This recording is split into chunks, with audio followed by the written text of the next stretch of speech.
Salut disrupteur de l'immobilier, c'est Cédric, j'espère que tu vas bien. Oh là là, tu sais quoi, tu m'as manqué. Ça fait un moment que j'attends de pouvoir refaire des vidéos comme ça avec Matt qui est juste là derrière moi. Et vraiment, on est ravis de pouvoir reprendre. On va reprendre parce que ça y est, c'est le 11 mai, c'est le déconfinement.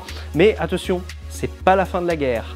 Il va falloir respecter nos clients, il va falloir faire très attention sur les procédures qu'on met en place et je vais te parler de tout ça aujourd'hui. J'espère que tu es OK. Bon, je crois qu'il y a un petit truc avant. Si tu veux, là, je suis plus trop à l'aise avec ça là. Donc, je crois que c'est parti.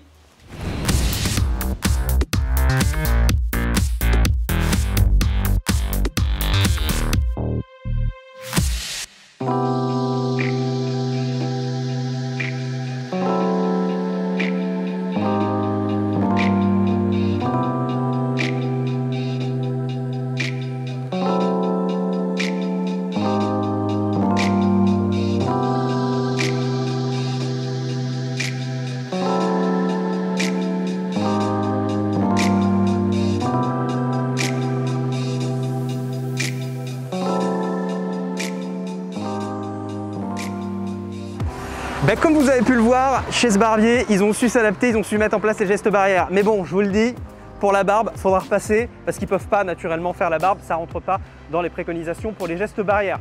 Donc ce que je vous propose, c'est que maintenant, on va finir tout ça chez moi, à l'agence, et je vais vous montrer un petit peu ce qu'on a pu mettre en place et ce que vous allez pouvoir mettre en place chez vous et avec vos clients. Go!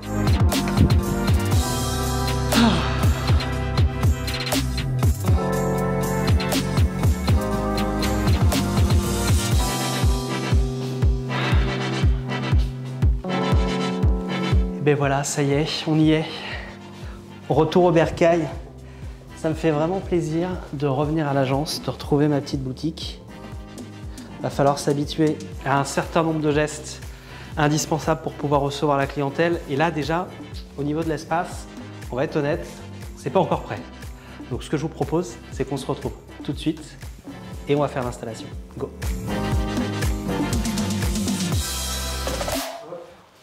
De toute évidence, c'est quelque chose qu'on n'a absolument pas du tout l'habitude de faire, mais il va falloir s'habituer à ça. Et les premiers gestes que vous faites, forcément, ils ne vont pas aller dans ce sens-là. Vous allez peut-être avoir du mal à mettre votre masque, vous allez peut-être avoir du mal à mettre du gel hydroalcoolique parce que ce n'est pas dans vos habitudes et pourtant c'est nécessaire. Donc il faut absolument respecter tous ces gestes barrières. Ce que je vous conseille, donc déjà, quand vous avez, si vous avez un lieu physique comme ça, ou même si vous recevez les clients en extérieur, c'est de les inviter à prendre un petit peu de gel alcoolique, de gel hydroalcoolique, ce qu'on a fait tout à l'heure en démarrant la vidéo. Ça, c'est extrêmement important. Ensuite, après, au niveau de l'agencement de votre agence, qu'est-ce qui peut être intéressant? Donc, il faut s'imaginer un petit peu le parcours client. Les gens vont rentrer, vous les invitez à mettre un masque, s'ils n'en ont pas.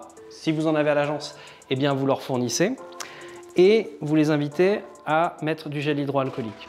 Naturellement, ici, on voit que les espaces ont été un petit peu modifiés. Par exemple, à cet endroit-là, nous avions des jouets pour les enfants et également des magazines pour les personnes qui souhaitaient bouquiner pendant qu'ils attendaient leur rendez-vous. Bon, ça, aujourd'hui, il va falloir éviter parce que naturellement, c'est un moyen de transmission qu'il faut éradiquer. Donc, ce qu'on a fait, on a récupéré la plante qui était cachée là-bas. Et on a créé une forme de distanciation ici entre les deux fauteuils. On avait également un fauteuil enfant qui était situé juste ici et on a décidé de le supprimer de manière à ce que, de toute façon, il prenait trop de place et on ne respectait plus du tout les distances par rapport aux autres clients.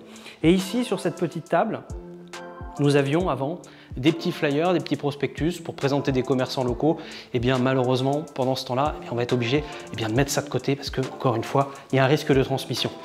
Ici, c'est la partie accueil de l'agence. C'est là où on a Valentine, notre assistante, qui reçoit les clients. De manière à protéger Valentine, on va mettre les fauteuils à distance, de manière à ce que les personnes qui viennent soit se positionnent derrière les fauteuils pour le premier contact. Ensuite, Valentine les invitera à s'asseoir s'il y a nécessité de discuter avec Valentine ou elle les invitera à aller voir un des autres collaborateurs.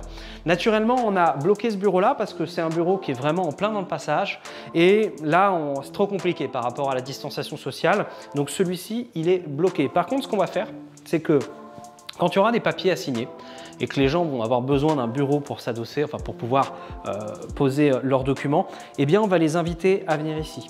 On a préparé des produits désinfectants antibactériens qu'on utilise généralement dans la bureautique pour pouvoir nettoyer l'espace à chaque fois qu'un client s'installe et utilise le matériel. Tiens, d'ailleurs, j'en profite pendant que vous êtes là, c'est qu'il n'y a plus besoin d'avoir ce téléphone et on risque de l'infecter avec des postillons ou autres. Donc pour le moment, on va le mettre à l'extérieur. Pareil pour la petite souris. Donc je vais terminer sur l'installation des bureaux. On a un autre bureau ici qui sert à recevoir la clientèle où on a créé une distanciation. Et on a un autre bureau ici, pareil, qui reçoit la clientèle où on a créé une distanciation. J'ai demandé à mes collaborateurs d'éviter d'utiliser tout ce qui est téléphonie. Pourquoi? Eh bien parce qu'ils ont tous, je ne l'ai pas avec moi, mon téléphone portable, mais ils ont tous la possibilité de recevoir les appels de l'agence sur leur téléphone portable et sur leur ordinateur. Donc on va éviter d'utiliser les téléphones fixes de l'agence parce que naturellement il y a un problème de transmission.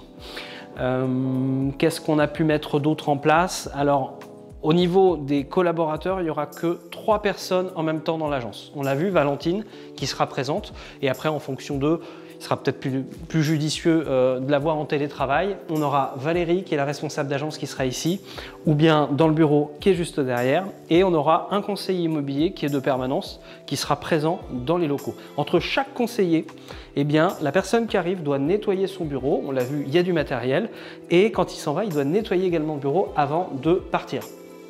Maintenant, comment ça va se passer pendant les visites? Je vous emmène, c'est parti. C'est un accessoire que les conseillers immobiliers connaissent bien, c'est la surchaussure. Donc pensez à bien faire un bon stock de surchaussures, indispensable quand vous êtes de l'extérieur et que vous rentrez chez les clients. Vous savez qu'on a repéré des traces du virus au niveau des sols. Et en nettoyant les sols, les cochonneries sont parties dans les égouts et dans les égouts, on a retrouvé des traces du virus. Donc il faut être vraiment vigilant à chaque fois que vous rentrez chez un client sur chaussures. Autre accessoire que vous pouvez utiliser, eh bien, ça peut être des gants, vu que naturellement vous allez toucher aux portes, aux poignets, dans les maisons, ou sinon vous utilisez un gel hydroalcoolique. Je ne vais pas faire de la marque non plus, je ne vais pas faire de la publicité pour la marque, mais vous pouvez utiliser du gel hydroalcoolique, c'est je pense le meilleur outil pour pouvoir protéger vos clients. Et le dernier accessoire indispensable, c'est les masques. À chaque client qui passe le pas de la porte, proposez-lui immédiatement un masque de manière à sécuriser toute l'équipe et tous vos clients. Bon bref, tu vois qu'il y a plein d'idées à avoir. On a également rajouté des espèces de grands rouleaux d'essuie-tout, des lingettes antibactériennes et des tours de toilette en papier pour protéger les collaborateurs. Il y a plein de choses. D'ailleurs, je serais vraiment curieux que tu me dises, toi, exactement ce que tu fais pour sécuriser tes visites, tes clients. Comment est-ce que tu gères tes déplacements en voiture? Comment est-ce que tu gères tes visites? Voilà, explique-moi en commentaire exactement ce que tu peux faire. Ça serait vraiment intéressant qu'on puisse échanger tous ensemble et s'apporter des idées. En tout cas, j'espère que tu as aimé cette vidéo et vraiment, je vous souhaite une bonne reprise à tous, plein de business. N'oubliez pas, pouce bleu, s'abonner, la cloche. Ciao, bye bye!